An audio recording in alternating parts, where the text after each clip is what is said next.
হরি হরি সমবেত ভক্তবৃন্দের চরণে আমার কোটি কোটি দণ্ডবত প্রণিপাত। হরিদ্বারে ব্রহ্মকুণ্ডের তীরে আরণ্য মায়ামুক্ত ব্যাসনন্দন সুখদেব 7 দিন ব্যাপী হরিকথামৃত পরিবেশন করছেন। শ্রোতাকে মহারাজ পরীক্ষিত, যিনি আসন্ন মৃত্যু, বলছেন, মহারাজ, কৃতে যধ্যায়ত বিষ্ণু ত্রেতায়াং যজত মখৈ দাপরে পরিচর্যায়াং কলং তদ হরি কীর্তনা। বলছেন, মহারাজ, 4টে যুগ আছে, সত্য, ত্রেতা, দাপর, প্রতিটি যুগের ধর্ম পৃথক পৃথক। সেই যুগের মানুষ, সেই যুগের সমাজ, দেশ, কাল, পাত্র চিন্তা করে ঋষিরা এক একটি যুগের এক একটি ধর্ম কথা বলেন। প্রথম যুগটা সত্য যুগ। এই যুগে ধর্ম ছিল চতুষ্পাদ। এই যুগের ধর্ম কি বলেন? কৃতে যধ্যায়ত বিষ্ণু। কৃতযুগ মানে সত্যযুগ। সত্যযুগে মানুষের ধর্ম হলো ধ্যান ধর্ম। তখন ধর্ম 4 পায়ে দাঁড়িয়ে। সত্যযুগ চলে গেল, তারপরে যুগটার নাম কি? ত্রেতা যুগ। 1 পা ধর্ম কমে গেল, ধর্ম 3 পায়ে দাঁড়িয়ে। সেদিকে ধর্মটা কি হলো? আর ধ্যান থাকলো না। ত্রেতায়াং যজত মখৈ। মখ মানে যজ্ঞ। ত্রেতা যুগের ধর্ম পাল্টিয়ে গেল, যুগ ধর্ম। সে যুগের ধর্ম হলো কি? ধর্ম হলো যজ্ঞ। মখ মানে যজ্ঞ। ত্রেতা যুগ চলে গেল, তারপরে যুগটা হলো দাপর যুগ। ধর্মের 2টি পা চলে গেল, ধর্ম দাঁড়িয়ে আছে 2টি পায়ে।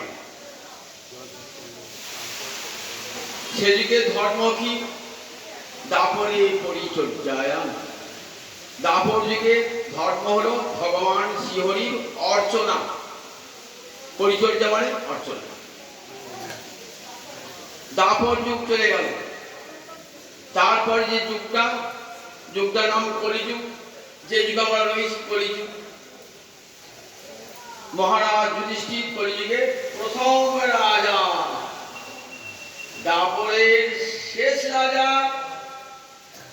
কলির প্রথম রাজা। কুরুক্ষেত্র যুদ্ধ শেষ হয়েছে, অমাবস্যার প্রতিপদে রাজা হয়েছেন মহারাজ যুধিষ্ঠির। তখনও দাপর যুগ শেষ হয় না। তারপরে মাঘী পূর্ণিমায় কলিযুগে শুরু, তখন যুধিষ্ঠির রাজা। তাহলে দাপরের শেষ রাজা, কলির প্রথম রাজা মহারাজ যুধিষ্ঠির। এই কলিযুগে ধর্ম দাঁড়িয়ে আছে 1 পায়ে। মহারাজ যুধিষ্ঠির আছেন বলে কলি তার দাপট দেখাতে পারছে না। যুধিষ্ঠির পর মহারাজ পরীক্ষিত এসেছেন, পরম কৃষ্ণ ভক্ত, পৃথিবীর অলঙ্কার স্বরূপ। তাই সেখানেও কলি দাপট দেখাতে পারেন না। কলির সঙ্গে সাক্ষাৎ হয়েছিল, মহারাজ পরীক্ষিতের সঙ্গে কলির সাক্ষাৎকার হয়েছিল। সরস্বতী নদীর তীরে গিয়ে দেখছেন যে একটা গাভী ভয়ে কাঁপছে, আর তার পাশে একটা ষণ্ড ষাঁড়, তার তিনটে পা নাই, একটা পায়ে দাঁড়িয়ে আছে। আর গাভী থেকে বারবার একটা রাজা, রাজচিহ্নধারী এক শূদ্র তাকে বারবার আঘাত করছে। গাভীটি বারবার মূত্র প্রস্রাবে আদি পরিত্যাগ করছে, ভয়েতে খুব ক্ষীণ হয়ে গেছে। এই দেখে মহারাজ পরীক্ষিত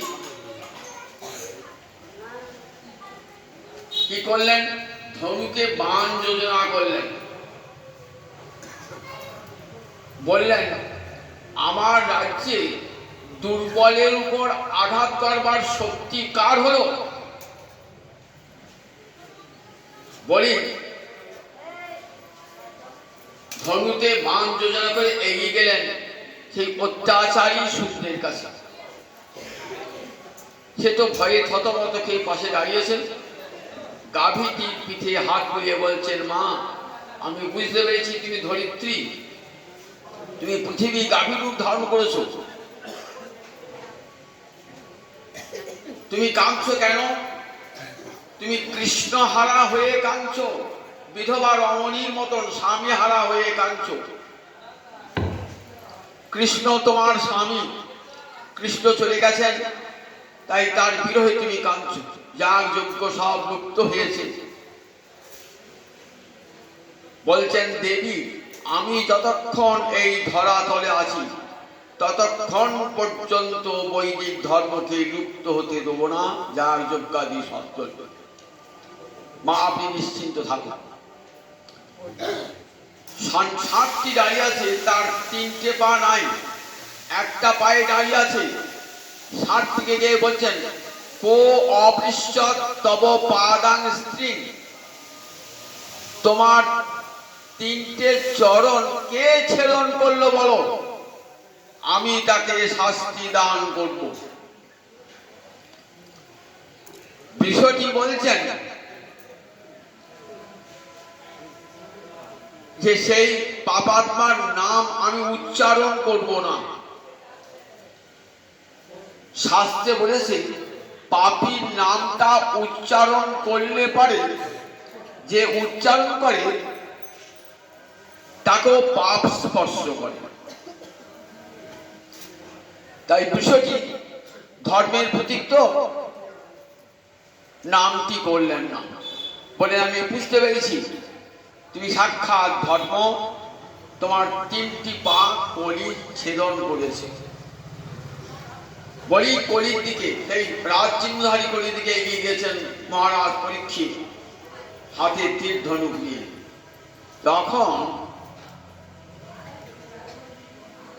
সেই কলি মহারাজ পরীক্ষিতের চরণে পড়েছেন।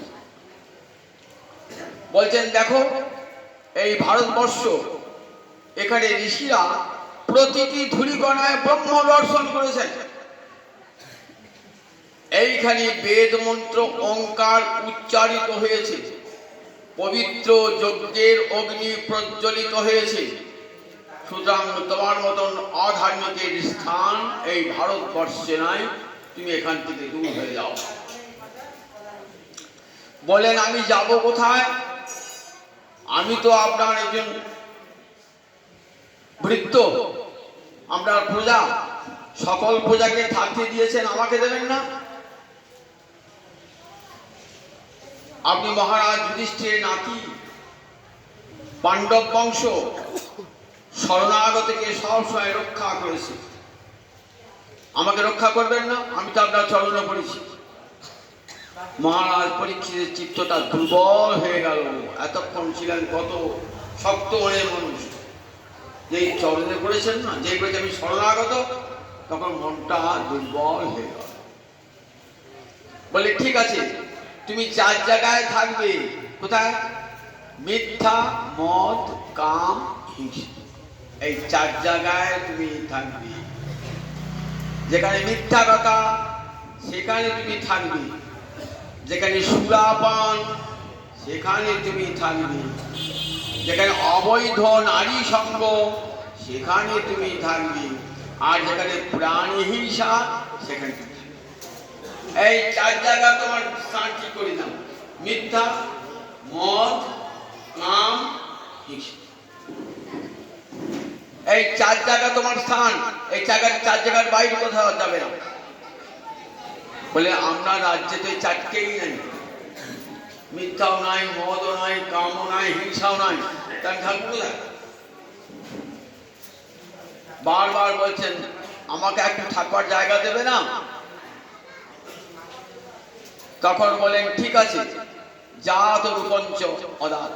জাত মানে স্বর্ণ, স্বর্ণ মানে ঐশ্বর্য বুদ্ধি। যেখানে বিষয় থাকবে, ঐশ্বর্য থাকবে, এই সেখানে তুমি থাকবে। বলি তো কোয়া বড় হয়ে গেল। বিষয় ভোগ না করে জগতের কেউই থাকতে পারবে না। যেখানে বিষয় সেখানে চারটি জিনিস থাকবে, মিথ্যা, মদ, কাম, হিংসা, প্রচুর ঐশ্বর্য। দেখবেন মিথ্যা কথা বলে ঐশ্বর্যতা হয়েছে। সুরাপানাদি কোথায় হয়? এই বড় লোকদের বাড়িতে হয় সুরাপান।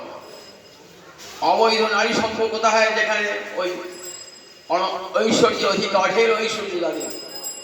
আর প্রাণী হিংসা কোথায় হয়? যেখানে ঐশ্বর্যবান ব্যক্তি তাদের বাড়িতে হয়। এই চার জায়গায় খুব খুশি আমি, এই চার জায়গাতেই থাকবো করিয়ে। তখন মহারাজ, তখন সৌনকাদি ঋষিগণ সুত গোস্বামীকে জিজ্ঞাসা করছেন, আচ্ছা মহারাজ পরীক্ষিত কলিকে সামনে পেলেন, হত্যা করলে কি হতো? আর কলি আসতে পারতো না? মহারাজ কেন কলিকে হত্যা করলেন না? দেখুন, কলি সাক্ষাৎ পেয়ে কলিকে হত্যা করতে পারতেন তো, তাহলে তো লাঠা শুকিয়ে যেত, আর কলি আসতো না। কেন কেন করেন নাই? তখন উত্তর দিচ্ছে সুত গোস্বামী বা, নানুদেষ্টি কলিং সম্রাট সারঙ্গৈব সারভুক। সারঙ্গ মানে ভ্রমণ, ফুলে বসে, ফুলের মধুটা খায়, ফুলটা নষ্ট করে না। ফুলটা যেমনকার তেমনি থাকে, কারণ আবার ফুলে মধু হবে, সেখানে ফুলে বসে, মধুটা খেয়ে চলে আসে। এই যে কলি পুষ্প, এই কলি পুষ্পে একটা মধু আছে। কি মধু আছে? হরিনাম মধু আছে এই কলি পুষ্পে।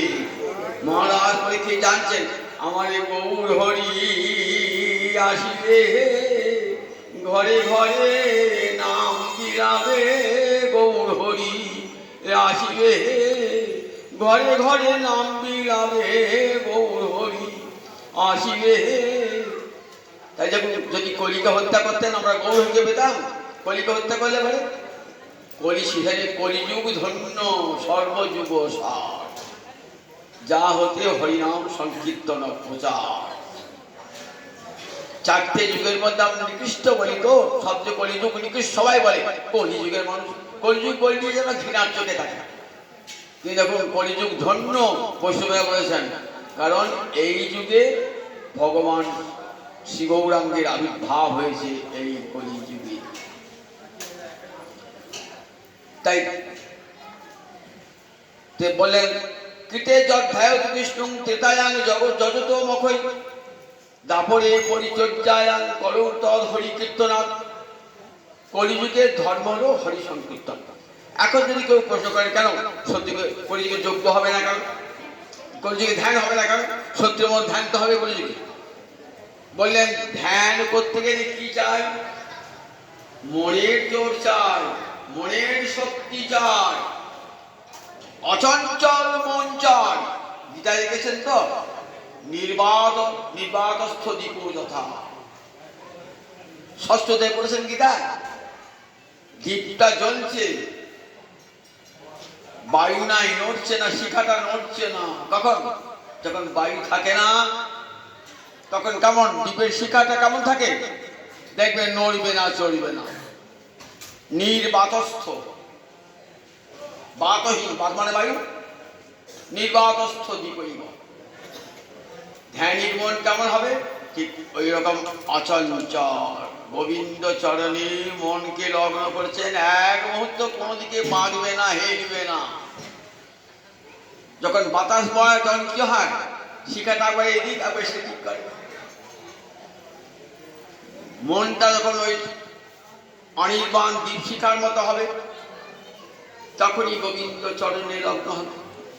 আমি যে মনটাকে গোবিন্দ চরণে নিয়ে যাচ্ছেন, নানা রকম বিষয়ে চিন্তা এসে আমরা মনটাকে এমন মলিন করে দিয়েছি, আমার ভজনই আর হচ্ছে না।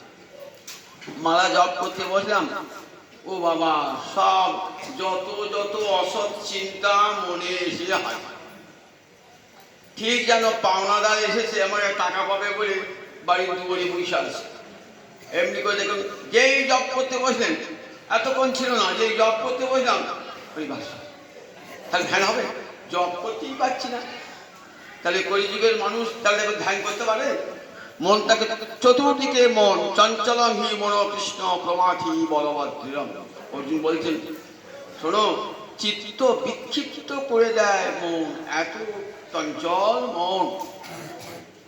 সেই চঞ্চল মনকে গোবিন্দ চরণে লগ্ন করা কত সোজা কথা বলো, সোজা কথা। তার ধ্যান করবো বলে হবে? সত্যিকার মানুষ পারত, কারণ ধর্ম তখন 4 পা। আর ত্রেতা যুগের মানুষ এই ত্রেতা যুগ চলে ধর্ম রক্ষা করবে। কলিযুগের মানুষ কিন্তু ওই ধ্যান করতে পারবে না, কারণ তার আহার শুদ্ধি নাই, ভালো করে একাদশী ব্রতই সে পালন করতে পারে না। অমেধ্য অপবিত্র আহার ছাড়া তার জীবন চলে না। অসৎ সঙ্গ, অসাধু সঙ্গে দিন কাটা, শাস্ত্র পরিহার, শাস্ত্র কথা শোনে না কোথাও কান দিয়ে, তাহলে সেই করি মানুষ ধ্যান করবে? সেই করি মানুষের ধ্যান হবে? তাহলে হবে, করি মানুষের ধ্যান হবে না। আচ্ছা, যজ্ঞ ত্রেতায়াং যজত মহে, যজ্ঞ যদি করা হয়, আপনার অনেক যজ্ঞ করে, যজ্ঞ একটা হাস্যকর হয়ে দাঁড়ায়। আজকে যজ্ঞ করেন, যজ্ঞ হাস্যকর। বেদের 4টা অংশ আছে, প্রতিটি বেদের 4টে করে অংশ: সংহিতা, ব্রাহ্মণ, আরণ্যক, উপনিষদ। সংহিতা আছে কেবল মন্ত্র, দেবতা, ঋষি, ছন্দ এবং সূক্ত আছে। আর ব্রাহ্মণে যজ্ঞের বিধি, ওই মন্ত্রগুলো কেমন করে প্রয়োগ করতে হয় তা দেখা যাচ্ছে ব্রাহ্মণ গ্রন্থ। ব্রাহ্মণ একটা গ্রন্থের নাম, ব্রাহ্মণ জাতি নয়, কিন্তু মনে রাখবেন বেদের একটা অংশকে বলে ব্রাহ্মণ। প্রত্যেক বেদের 4টে করে অংশ: সংহিতা, ব্রাহ্মণ, আরণ্যক, উপনিষদ।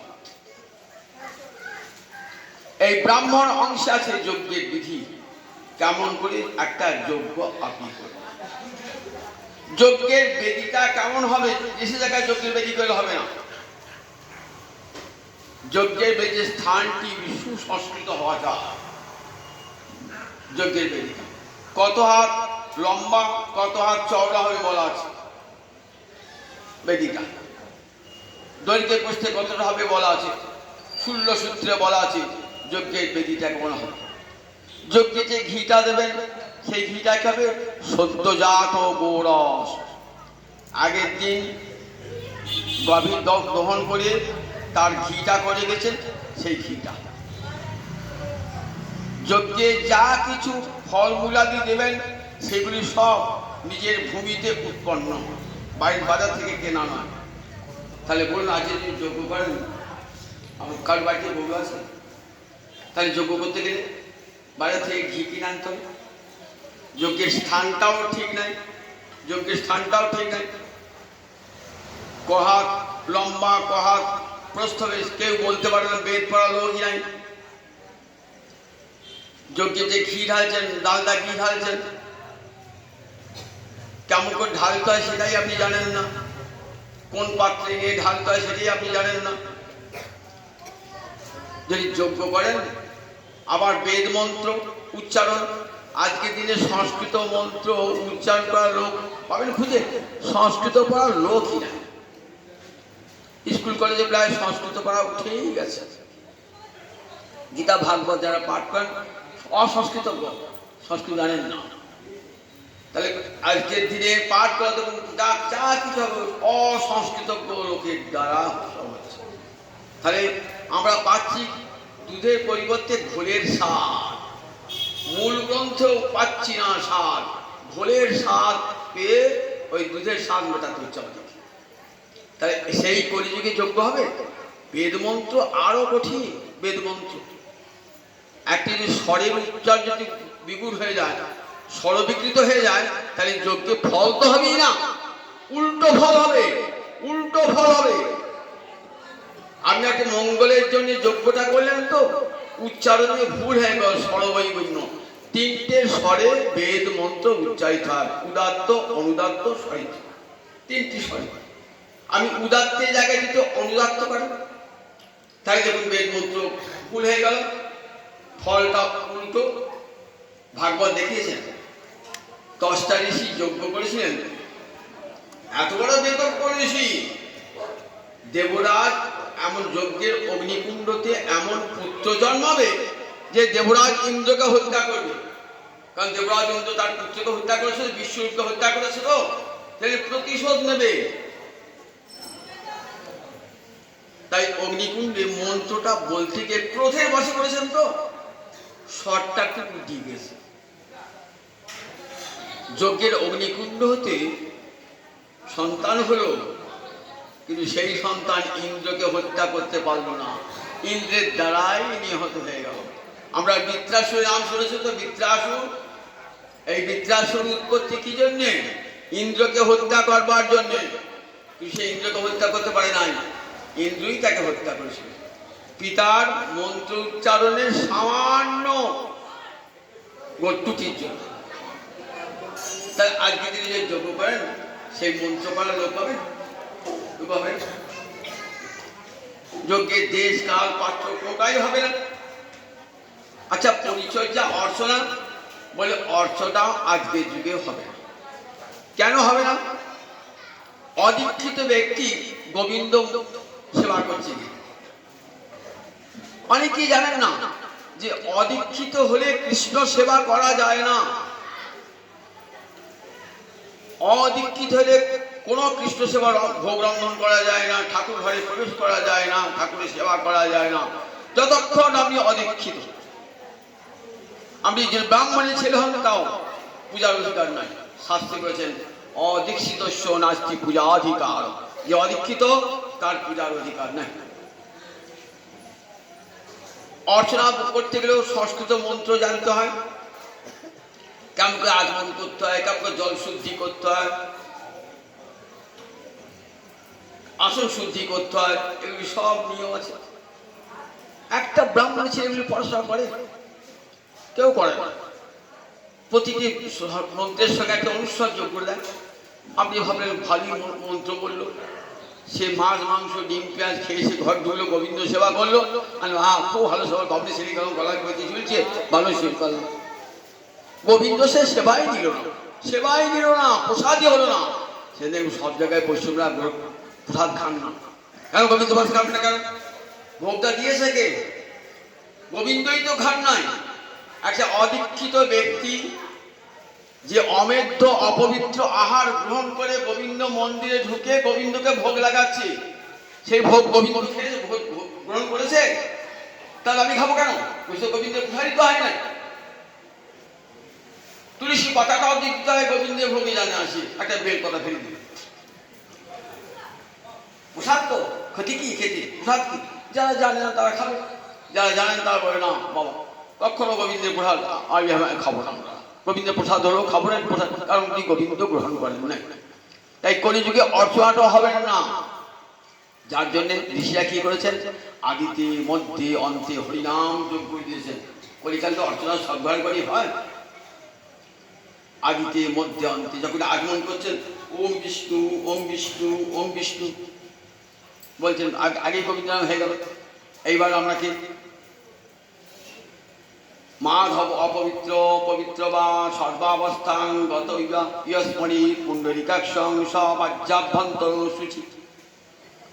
বাক্যে মাধব, হৃদয়ে মাধব, সবসময় মাধবকে স্মরণ করলে সর্বাবস্থায় পবিত্র হবে। এমনি আবার দেহ শুদ্ধি করে দিল, মন শুদ্ধি করে দিল। সব গোবিন্দ নামে তো হচ্ছে, সব গোবিন্দ নামে তো হচ্ছে, কিন্তু দেখুন কৃষ্ণ নামে তো হচ্ছে। আবার যজ্ঞ করতে অর্চনা করতে যদি উঠে যান, আবার এসে বসাতে কি বলতে হয়? হরি ওম তৎসৎ, হরি ওম তৎসৎ, হরি ওম তৎ, ওম বিষ্ণু, ওম বিষ্ণু। আবার যখন শেষ হয়ে গেল পূজাটা, তখন কি বলতে হয়? মন্ত্রহীনং ক্রিয়াহীনং ভক্তিহীনং জনার্দন যৎপ্রীতং ময়া দেব পরিপূর্ণং তদস্তুতে। আপনি একটা অর্চনা কোন দেবদেবী অর্চনা সেখানে দাঁড়িয়ে থেকে দেখবেন, এর কোনোটাই হয় না, কোনোটাই হয় না। তাহলে অর্চনাটাও কলিযুগে হয় না বলে আদিত্যের মধ্যে হরিনাম যোগ করে দিয়েছে, যে হরিনামই সব। তাহলে অর্চনাটাও কলিযুগে হবে না। তাহলে কলিযুগে কি হবে? কলৌতদ হরি কীর্তনা। কলিযুগের মানুষ কি করবে? দুটি বাহু তুলে হরে কৃষ্ণ কৃষ্ণ কৃষ্ণ হরে হরে, হরে রাম রাম রাম হরে হরে। আচ্ছা, হাত তুলে হরিনাম করলে সত্য যুগে ধ্যানে যা পাওয়া গিয়েছে, ত্রেতায় যজ্ঞে যা পাওয়া গিয়েছে, দাপরে অর্চনায় যা পাওয়া গেছে, শুধু নাম করে পাওয়া যাবে? বলে হ্যাঁ হ্যাঁ। পরাশর ঋষি বলছেন, তার পুত্র মৈত্র ঋষিকে বলছেন, পরাশর ঋষি মৈত্র ঋষিকে বলছেন, পুত্র নয়, মৈত্র ঋষিকে শিষ্যকে বলছেন দেখো, কলিকালে সত্য যুগে ধ্যানে মুক্তি, ত্রেতা যুগে যজ্ঞে মুক্তি, দাপরে অর্চনায় মুক্তি, আর কলিতে হরিনামে মুক্তি তো হবে। কিন্তু মুক্তির উপরও কি আছে না? রাধা গোবিন্দ চরণে প্রেম ভক্তি। তাহলে কত বড় লাভ হবে? ধ্যানেতে কিন্তু প্রেম ভক্তি লাভ হয় না। সত্য যুগে ধ্যানেতে, ত্রেতা যুগে যজ্ঞে রাধা গোবিন্দে প্রেম ভক্তি হয় না, তারপরে অর্চনায় প্রেম ভক্তি হয় না। কিন্তু কলিতে কি হবে? বলেন কলিতে মুক্তি তো করতলগত, নামা ভাসে মুক্তি হয়ে যায়। তার প্রমাণ অজামি। নিজের ছেলের নাম নারায়ণ, একে কি বলে? নামাভাস। অন্যত্র সংকেতে হয় নামাভাস, তথাপি নামের তেজ না হয় বিনাশ। অন্যত্র সংকেত মানে নিজের ছেলের নাম, ভাইপোর নাম হরি নারায়ণ রাম যদি রেখে ডাকেন না, নামাভাস হলো, গোবিন্দকে ডাকছি না, কিন্তু তাতেই ওই নামের শক্তি বিনাশ হয় না। প্রাচীনরা সে কি করতেন? নিজেদের ছেলে কি নাম রাখতেন? নারায়ণ, বিষ্ণু, হরি, রাম, এসব নাম রাখতেন। যে হরিনাম করতে পারি না পাই, ছেলেকে ডাকবো, ভাইপোকে ডাকবো, তার কি নাম হয়ে যাবে। নামাভাসে অজামিল মুক্তি পেয়ে গেছিল, নিজের ছেলের নাম নারায়ণ রেখেছিল, সেই নারায়ণ নামে মুক্তি হয়ে গেছিল। তাহলে দেখুন নামের কত শক্তি, নামা ভাসে মুক্তি হয়ে যায়। সুখদেব বলছিল, মহারাজ কি তো শ্রদ্ধা দিলাম, আদর করে যদি কেউ হরিনাম করে তাহলে কি নাম ফল হবে? অনাদরে এত ফল, আর আদর করে করলে কি নাম ফল হয়ে যায়। যদি একটু আদর করে হরিনাম করে, একটা আছে হরিনাম কিরম করে করা না, কেবল জপ করতে হয়, গুরুদেব বলেছে করে যাচ্ছে, আদর নাই তাতে। আর একটা আদর করে কেবল সংখ্যাটা পূরণ করার চেষ্টা করছি, গুরুদেব বলেছেন ষোলমালা করি, ষোলমালা করে মনে একটু ভালোবাসার নামের সঙ্গে। আর যদি আদর করে করেন একবার জপ করলে হয়, আদর করে যদি করেন একবার নাম করলে হয়ে যায়। একবার কৃষ্ণ নামে যত পাপ হরে, পাপিরও সাধ্য নাই তত পাপ করে। তাহলে একবার কৃষ্ণ নামে এত অনন্ত শক্তি। কলিযুগে তার নামটি কতখানি সাধন। কিন্তু অদ্বৈত আচার্য পরম বেদজ্ঞ পণ্ডিত এসে দেখলেন কলিযুগের ধর্ম একমাত্র হরিনাম সংকীর্তন। কিন্তু এমন নবদ্বীপ পণ্ডিতের জায়গা, বিজ্ঞানীর জায়গা, কত শাস্ত্রজ্ঞ পণ্ডিত রয়েছেন, ন্যায় ব্যাকরণ ছন্দ অলঙ্কার জ্যোতিষশাস্ত্র নিয়ে কত আলোচনা হচ্ছে, কিন্তু কোথাও হরিনাম নয়, কোথাও গীতা ভাগবতের পাঠও নয়। ধর্মগ্রন্থ লোকে সবে এই মাত্র জানে, মঙ্গল চণ্ডীর গীতি করে জাগরণে, দম্ভ করি বিশ্বহরি পূজে কোনো জনে। তখন নবদ্বীপে কেমন অবস্থা বুঝুন, গৌরহরি আসার আগেটা কেমন অবস্থা। মঙ্গল চণ্ডীর গীত করে জাগরণে, রাত জেগে মঙ্গল চণ্ডীর গান গাইছে, মনসা পুজো করছে, সকল সংসার মত্ত ব্যবহার রসে সবাই পার্থিব জগতের সুখ স্বাচ্ছন্দ্য নিয়ে মাতোয়ারা, রমা দৃষ্টিপাতে সর্বসুখে রইতে বইছে। লক্ষ্মীর কৃপায় সবার ঘরে ঘরে ধন সম্পদ, কিন্তু কৃষ্ণ চিন্তা কারো না। নবদ্বীপের ঘাটে কত লক্ষ লক্ষ লোক স্নান করে, কারো মুখ দিয়ে হরি কৃষ্ণ নাম বার হয় না। কেউ যদি আবার পরে, তার জন্য শাসানি আছে। দেখো হরিনাম করছো, এখনই কাজীকে জানিয়ে দেবো, জানিয়ে দিলে কি শাস্তি জানো? কারাগারে থাকতে হবে।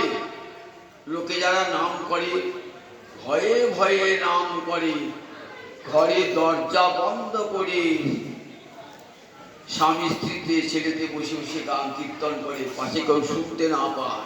যদি কাজী লোক জানতে পারে, খোল ভেঙে দেবে, বেত্রাঘাত করবে, ধরে নিয়ে চলে যাবে কারাগারে। এমনই অবস্থা। যারা মঙ্গলচণ্ডীর গীত সারা রাত জেগে জেগে মঙ্গলচণ্ডীর গান গাইছে, মনসার ভাষা গাইছে, কোনটাও গীতা ভাগবতীর কথা কোনো জায়গাতেই নাই। অদ্বৈত আচার্য ভগবান যখন আসেন, তখন তার আগে কি আসে? তার পিতা মাতা আসে, গুরুবর্গ আসে। পিতা মাতা জগন্নাথ মিশ্র শচীদেবী এসেছেন, গুরুবর মাধবপুরী ঈশ্বরপুরী এসেছেন, অদ্বৈত আচার্য এসেছেন। এসে কি দেখছেন? দেখছেন জগতের কেউ তো হরি বলে না, কেউ হরি ভালোবাসে না গো, কেউ হরি বলে না, কেউ তো কৃষ্ণ ভালোবাসে না গো, কেউ হরি বলে না। সারা নবদ্বীপ এত বড়, সারা ভারতবর্ষের মধ্যে একটি পরিচিত নগর নবদ্বীপ, সেখানে কোথাও হরিনাম নাই, কোথাও হরি কথা আলোচনা নাই। অন্তরে বড় বেদনা পেলেন। তখন বসলেন, বললেন দেখো, করাই কৃষ্ণ সর্বনয়ন গোচর, তবে সে অদ্বৈত নাম কৃষ্ণেরও কিঙ্কর। কি প্রতিজ্ঞা? করাইমু কৃষ্ণ সর্বনয়ন গোচর। আমি প্রতিজ্ঞা করে বসলাম, সবাই যেন কৃষ্ণকে দেখতে পায়। করাইমু কৃষ্ণ সর্বনয়ন গোচর, সবাই দেখতে পাবে কৃষ্ণকে, আমার প্রতিজ্ঞা। তবে সে অদ্বৈত নাম কৃষ্ণের কিঙ্কর, তবে আমার নাম অদ্বৈত, আমি গোবিন্দের কিঙ্কর। বসে বললেন, শান্তিপুরে গঙ্গার ঘাটে যতক্ষণ তোমার কৃষ্ণকে আনতে না পারি, ততক্ষণ আমি এই গঙ্গার ঘাটে বসে রইলাম, জল তুলসী দিয়ে আরাধনা করব। নয়ন জলে ভাসছে, কি করে গোবিন্দকে আনাবো? গোবিন্দ আমার কথা শুনবেন কেন? তিনি কি আমার বশীভূত নাকি, অধীন নাকি, ভৃত্য নাকি? বললেন, গোবিন্দকে বশীভূত করা যায়, তা একটা মন্ত্র আছে, শাস্ত্রগত। কি দেখলেন? কৃষ্ণকে তুলসী জল দেয় যেই জন, তার ঋণ শোধিতে কৃষ্ণ করেন চিন্তন। জল তুলসীর সম নাহি অন্য ধন, তারে আত্মা বেচি করে ঋণেরও শোধন। তুলসী দল মাত্রে ন জলস্ব চুলুকে নোবা, বিকিনিতে সমাত্মানন ভক্তে ভো ভক্ত বৎসল। একটি তুলসী পাতা আর এক গণ্ডূষ গঙ্গা জল যদি কেউ গোবিন্দায় বলে গোবিন্দ চরণে অর্পণ করে, তাহলে গোবিন্দ তার নিজ আত্মা সেই ভক্তের কাছে বিক্রয় করে দেন। এমন করুণাময় গোবিন্দ আমার।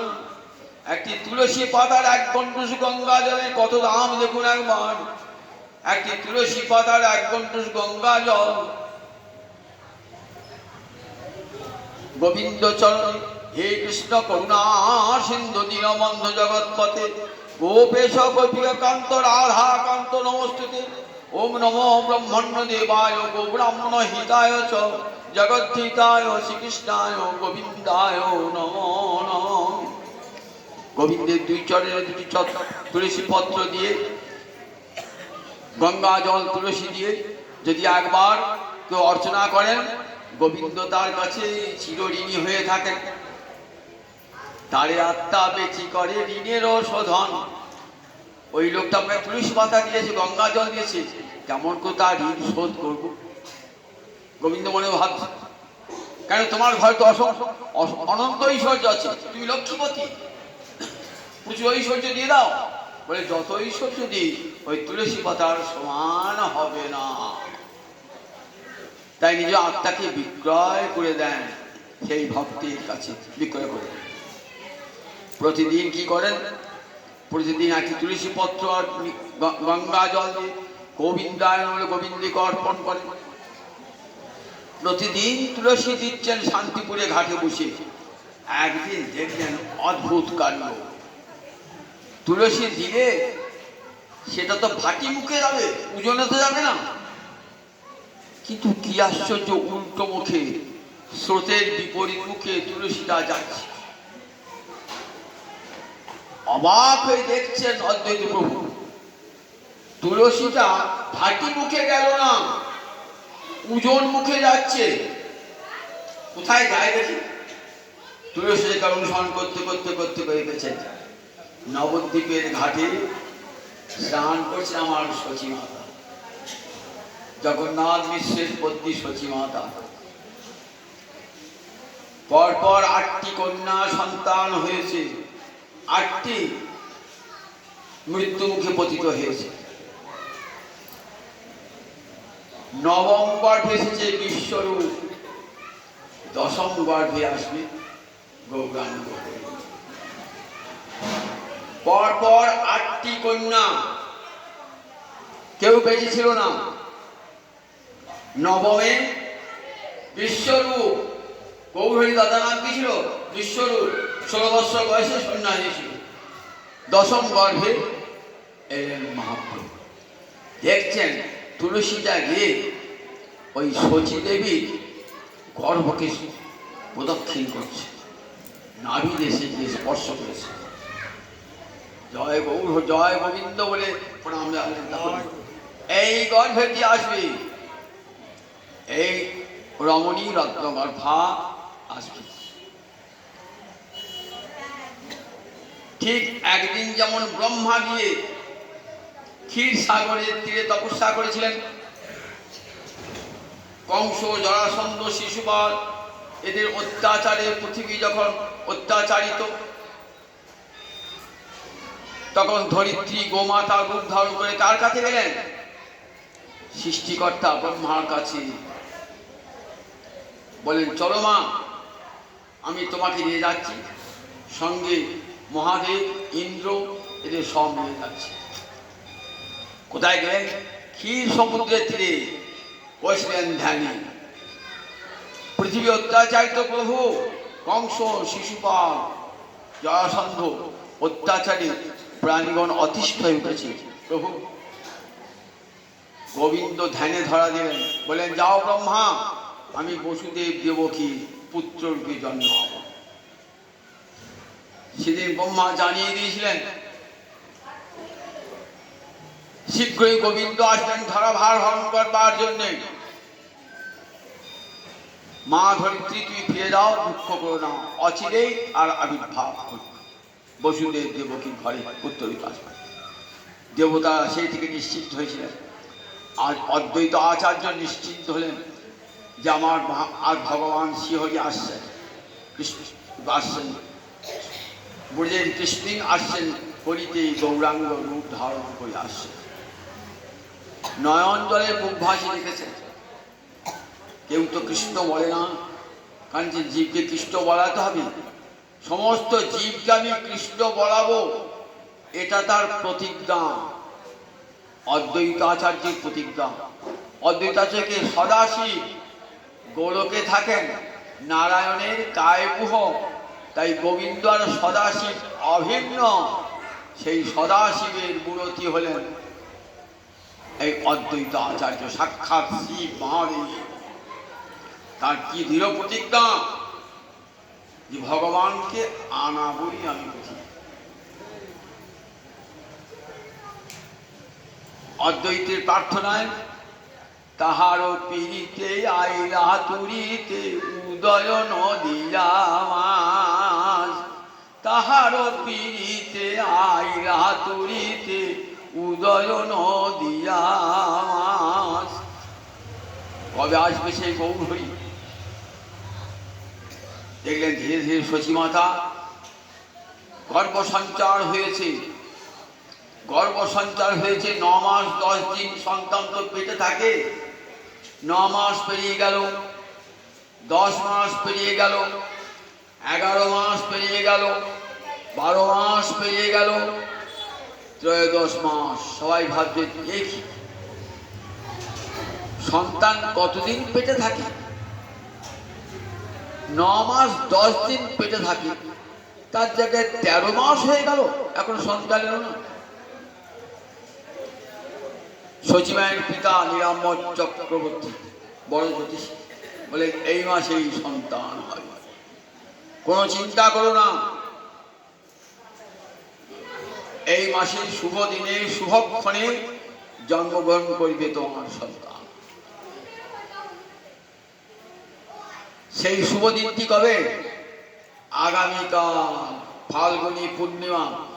ফাল্গুনী পূর্ণিমা তিথি, নক্ষত্র ফাল্গুনী। শুভ দিনে জন্মিল আমার গোড়া দ্বিজমণি। ফাল্গুনী পূর্ণিমা, ফাল্গুনী নক্ষত্র, পুরো ফাল্গুনী নক্ষত্র, সিংহ রাশি, সিংহ লগ্ন, জন্মগ্রহণ করলে আমার গৌরাঙ্গ হরি। ব্রজেন্দ্র নন্দন যে শচীসুত হইল, সেই বলরাম হইল নিতাই। জীবকে কৃষ্ণ বলাতে হবে তো।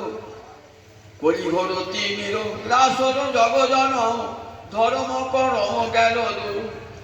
অসাধনে চিন্তামণি আমার, বিধি বিলাবলি। আমার গোড়া বড় দয়ার ঠাকুর।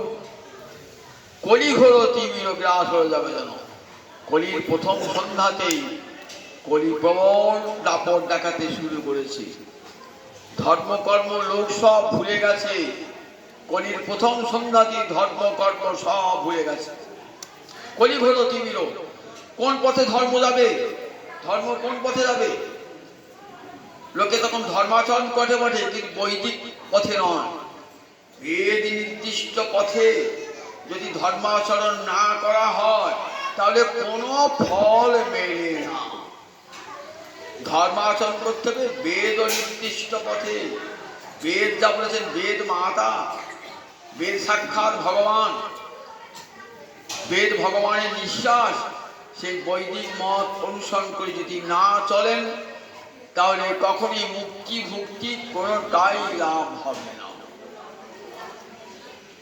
তখন ধর্মকর্ম ছিল, কিন্তু বেদ নির্দিষ্ট পথে ধর্ম আচরিত হতো না। ফলে তার ফল ছিল শূন্য। মহাপ্রভু এলেন। কলিঘোর তিমির গ্রাস হল জগজন, ধর্ম কর্ম গেল দূর। অসাধনে চিন্তামণি, বিধি মিলাবলি। আমার গোড়া বড় দয়ার ঠাকুর। কলির যুগ ধর্ম হরিনাম সংকীর্তন প্রচার করবেন কে? গৌরাঙ্গ হরি। জগৎ জীবের দ্বারে দ্বারে, ঘরে ঘরে, নরে নরে সর্বত্র হরিনাম দান করবার জন্য প্রভু তুমি এসো, তুমি কৃপা করে জীবকে হরিনাম দাও, নইলে কেউ হরিনাম করবে না। অদ্বৈত নয়ন জলে ভাসে। তাহলে যুগ ধর্ম যিনি দান করেন তাকে কি বলে? যুগাবতার। তাহলে গৌরহরি কি যুগাবতার শুধু? বললেন না, গৌরহরি শুধু যুগাবতার নন, স্বয়ং গোবিন্দ, স্বয়ং ভগবান শ্রীকৃষ্ণ এসেছেন গৌরাঙ্গ রূপে। তার প্রমাণ কবিরাজ গোস্বামী পাল বলছেন, আমা বিনা অন্য নারী ব্রজপ্রেম দিতে। তিনি শুধু হরিনামই দেন নাই, হরিনামের সঙ্গে কি দিয়েছেন? ব্রজপ্রেম। যে প্রেম তিনি নিজে আস্বাদন করছেন, ব্রজপতিরা যে প্রেমে গোবিন্দ সেবা করেন, সেই প্রেম দান করেছেন আমার মহাপ্রভু। এটি গোবিন্দ ছাড়া কেউ দান করতে পারে না। যুগ ধর্ম প্রবর্তন হয় অংশ হইতে, আমা বিনা অন্য নারী ব্রজপ্রেম দিতে। যুগ ধর্ম যদি গৌহরি না আসতেন, গৌহরির অংশ এলেও হইত যুগ ধর্ম। হরে কৃষ্ণ কৃষ্ণ কৃষ্ণ হরে হরে, হরে রাম রাম রাম হরে হরে। শুধু এইটা দেওয়ার জন্যই গৌরাঙ্গ হরি আসেন নাই। কি দিয়েছেন? নামের সঙ্গে দিয়েছেন ব্রজপ্রেম। নাম প্রেমের মালা গাঁথি পড়াইল সংসারে। হরিনাম দিয়েছেন, তার সঙ্গে দিয়েছেন প্রেম, রাধা রানীর প্রেম। যে প্রেম সত্য যুগের মানুষ পায় নাই, ত্রেতা যুগের মানুষ পায় নাই, দাপরের মানুষ পায় নাই, ব্রহ্মা পান নাই, শিব পান নাই, ইন্দ্র পান নাই, সেই রাধা রানীর প্রেম দান করবেন কলির অধন্য মানুষকে। তাহলে কত বড় দাতা আমার গৌরাঙ্গ হয়ে, একবার চিন্তা করুন, কত বড় দাতা। যে প্রেম পাওয়ার যোগ্য নয়, তাকেও প্রেম দান করবেন। নাম প্রেমের মালা গাঁথি পড়াইল সংসারে। কৃষ্ণ প্রেম যে দান করবেন, সেই কৃষ্ণ প্রেম ধরে রাখার পাত্র চাই তো।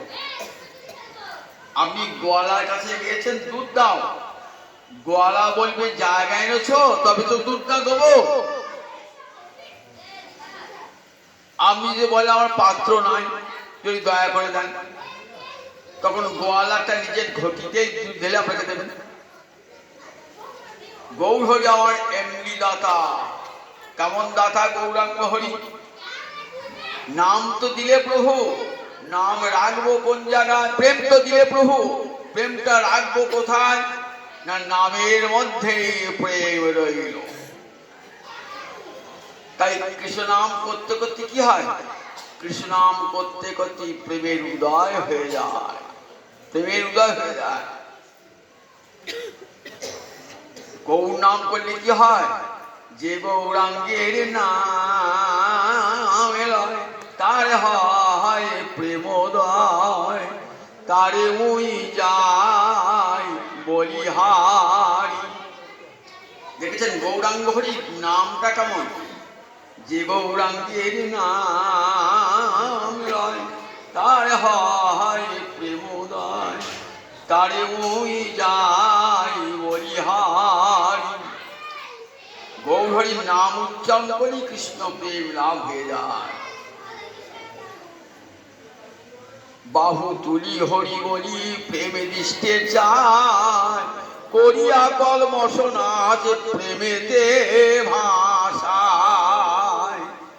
বাহু তুলি হরি বলি প্রেম দৃষ্টে চায়, করিয়া কলমশ নাচ প্রেমেতে ভাষায়। শ্রীঅঙ্গ শ্রীমুখ যে করে দর্শন, তার হয় পাপক্ষয় পায় প্রেম ধন। আমার সেই গৌরহরির শ্রীমুখ শ্রীঅঙ্গ যে একবার দর্শন করেছে, তার হয় পাপক্ষয়, সমস্ত পাপ তার ধ্বংস হয়ে গেছে। কৃষ্ণ প্রেম ধনে সে ধনী হয়ে গেছে। দেখুন একবার, ভগবানকে দর্শন করলে প্রেম। যারা দর্শন করেছে একবার সেই গৌরাঙ্গ হরি রূপটা দর্শন করেছে, শ্রীঅঙ্গ শ্রীমুখ যেই করে দর্শন, তার হয় পাপক্ষ হয় পায় প্রেমধন। পাপ ক্ষয় হয়ে সঙ্গে সঙ্গে প্রেম ধান লাভ, প্রেম লাভ হয়েছে। তাহলে কত বড় দান! গৌরহরি নাম দান করেছেন, নামের সঙ্গে কৃষ্ণ প্রেম। সেদিকে কি বলেন? নাম সাধন, আবার নাম সাধন। মহাপ্রভু প্রথম নাম বিতরণ করেছেন কোথায় বলুন দেখি?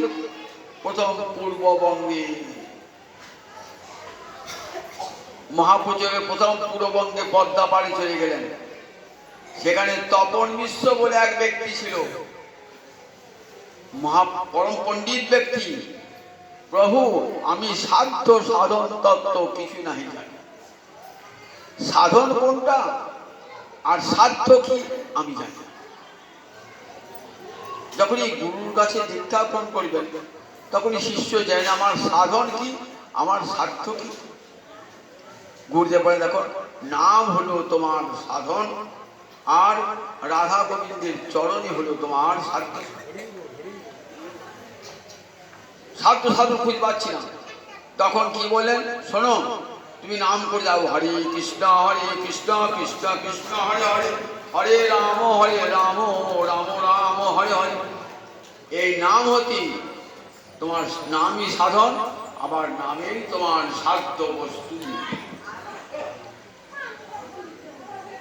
তপন মিশ্রকে উদ্দেশ্য করে বিশ্ববাসীকে শিক্ষা দিলেন যে কলিকালে হরিনামই সাধন আর হরিনামই সাধ্য। কলির মানুষকে আর কিছুই করতে হবে না, ঘরে বসে বসে হরে কৃষ্ণ কৃষ্ণ কৃষ্ণ হরে হরে, হরে রাম রাম রাম হরে হরে। সাধ্য বস্তু মুক্তি তো হবে। নামের কাছে যা প্রার্থনা করবেন, নামকে কি বলেছে, চিন্তামণি। নাম ও চিন্তামণি কিছু। চিন্তামণি কাকে বলে? যে মনির কাছে বসে আপনি যা চিন্তা করবেন তাই পাবেন, তাকে চিন্তামণি বলে।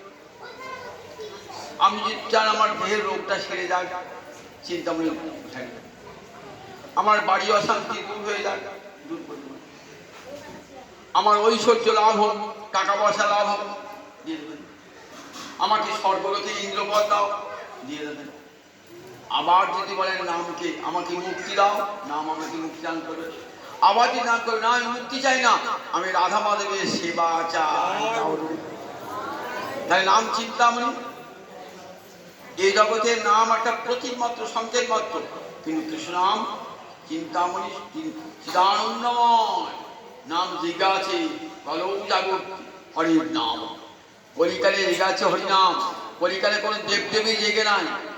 কলিকালে আমি বলি ওখানে জাগ্রত দেবতা, জাগ্রত, এইসব মানুষের মন করা কথা পয়সা পায় কর। কিন্তু কলিকালে জেগে আছে একমাত্র হরে কৃষ্ণ কৃষ্ণ কৃষ্ণ হরে হরে, হরে রাম রাম রাম হরে হরে। কলিকালে কলৌ জাগতি হরের নাম। কলিকালে জেগে আছে একমাত্র গোবিন্দের নাম। কাজে এই নামই সাধন, নামই সাধন। কলিকালে আর অন্য কোনো সাধন নাই। সেই সাধন, সেই সাধ্য আমার মহাপ্রভু পরম করুণার দান।